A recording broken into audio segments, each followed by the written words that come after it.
Lady of Indiana, Karen Pence. Thank you, that was very nice.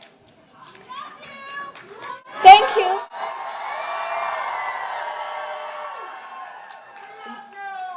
We love you too. What a wonderful welcome here in Pennsylvania.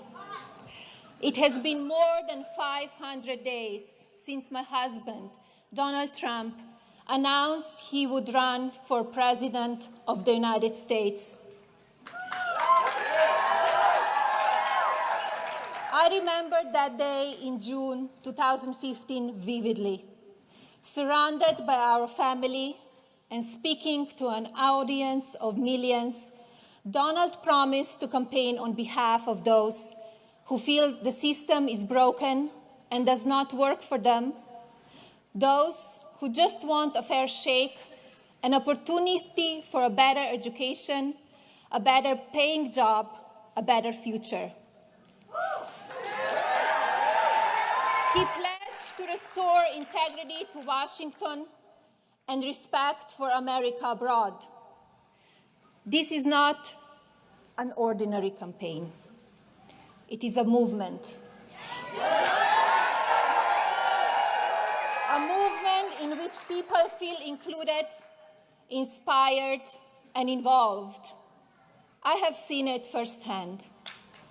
We are deeply grateful to the millions of Americans who believe in my husband because they know he believes in you. He believes in America, and he will make fantastic president of this United States. I come here today to talk about my husband, Donald, and his deep love and respect for this country and all of its people. I have come here to talk about this man I have known for 18 years. And I have come here today to talk about our partnership, our family, and what I know for sure in my heart about this man who will make America great again. I know exactly what that means. I grew up in a small town in Slovenia near a beautiful river and forests. Slovenia is a small country that back then was under communist rule. It was a beautiful childhood. My parents were wonderful. Of course, we always knew about the incredible place called America. America was the word for freedom and opportunity. America meant if you could dream it, you could become it. When I was 10 years old, we learned that a man named Ronald Reagan was elected President of the United States of America. We heard of what he was saying and doing. President Reagan's morning in America was not just something in the United States. It began to feel like morning around the world, even in my small country. It was a true inspiration to me. Later, I lived in Milan and Paris, working hard as a fashion model. I worked with people from all over the world. Fashion is a business of glamour, but it is also hard work. There are ups and downs, high highs, and ridicule and rejection too. I loved my work, and as a young entrepreneur, I wanted to follow my dreams to a place where freedom and opportunity were in abundance. So, of course, I came here. Living and working in America was a true blessing, but I wanted something more. I wanted to be an American.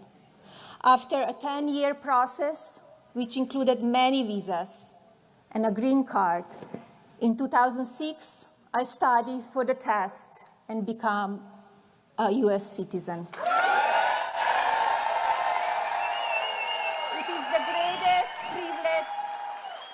It is the greatest privilege in the world. I'm an immigrant, and let me tell you, no one values the freedom and opportunity of America more than me, both as an independent woman and as someone who immigrated to America. Love for this country is something we immediately shared when I met Donald. He loves this country and he knows how to get things done, not just talk. He certainly knows how to shake things up, doesn't he?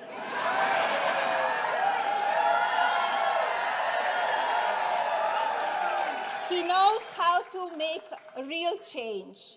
Make America Great Again is not just some slogan. It is what has been in his heart since the day I met him. Over the years of our marriage, I have watched my husband grow more and more concerned as he sees American workers suffer.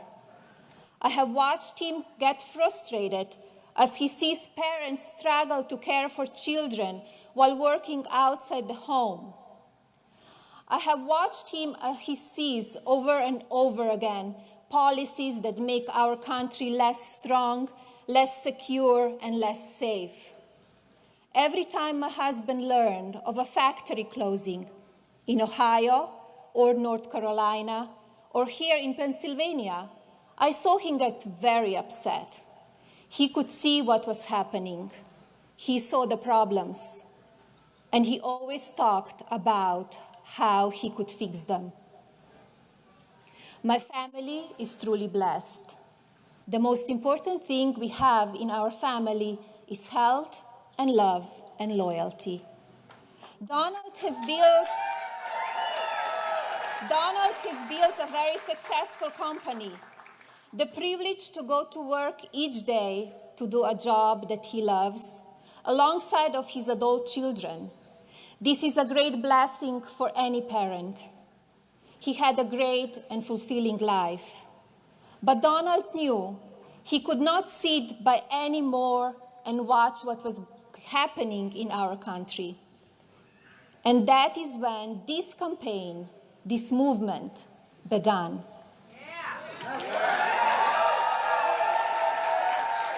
As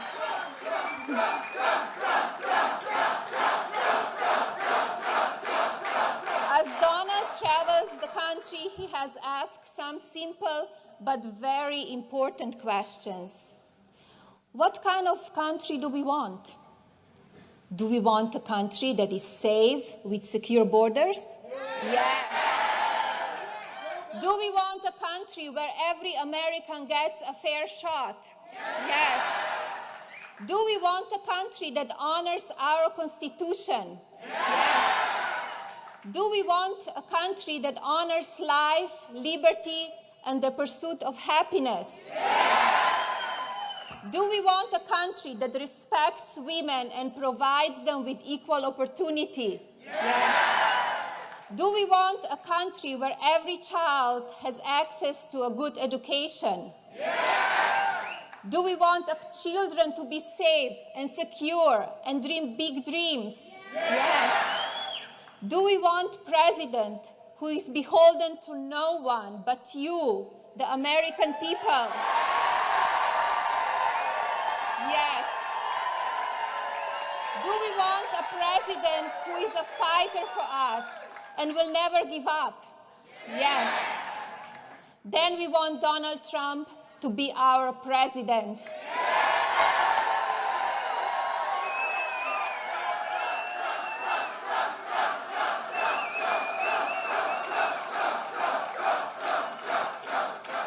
People have asked me, if Donald is the president, what kind of first lady will you be?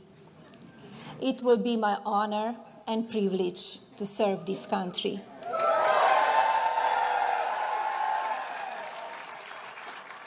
I will be an advocate for women and for children. Let me tell you a little bit more about what that means to me. I'm a full-time mother to our son, Berwyn, an incredible boy. As his father travels around the country, running for president, I'm with our son. We talk a little bit about politics and a lot about life, homework, and sports. Berwyn has many privileges and advantages.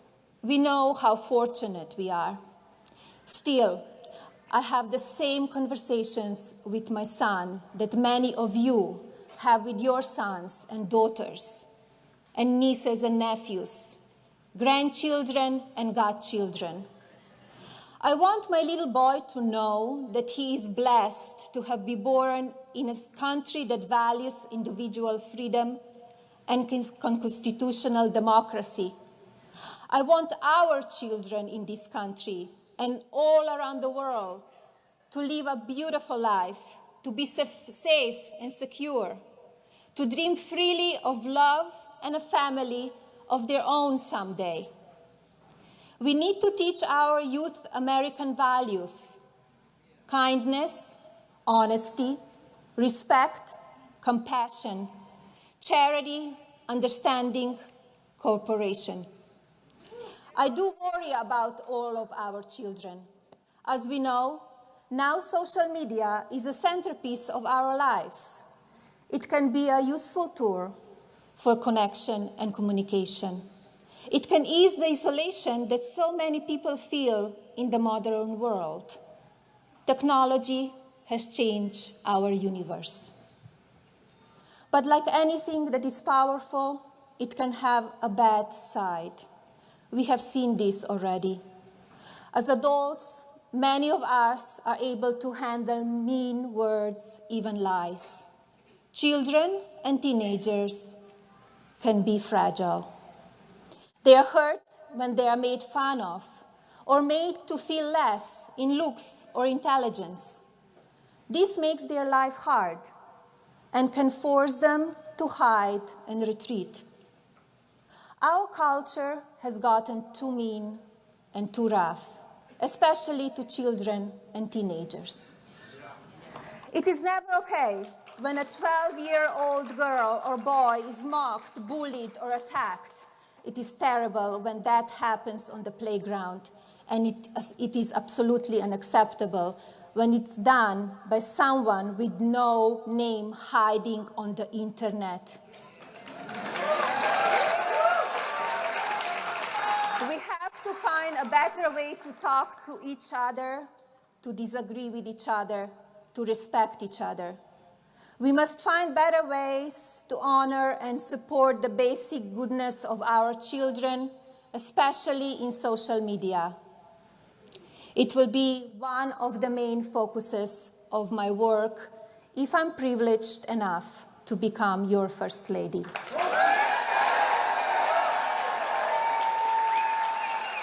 I will also work hard to improve everyday life for women. The women in America are incredible. They are strong, intelligent, generous, committed, determined. With opportunity, women will advance and achieve. But some women have been left behind. I see that. We cannot call ourselves a fully developed or advanced nation when 50% of our women live in poverty, when 16 million are without health insurance, when too many are choosing between basic needs like rent, food, and healthcare. This cannot be. We cannot afford to have more of the same. We must break with the failures of the past and embrace a future that is worthy of this great nation and her beautiful people. We must win on November 8th, and we must come together as Americans.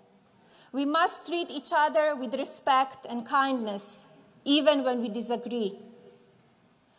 I will be there to support my husband's efforts to help all Americans when he is president. Donald Trump will make America fair. He will make America safe. He will make America prosperous. He will make America proud. And yes, this man I know so well, Donald Trump, with your help and God's grace, will make America great again. Thank you. God bless you. And God bless this beautiful country.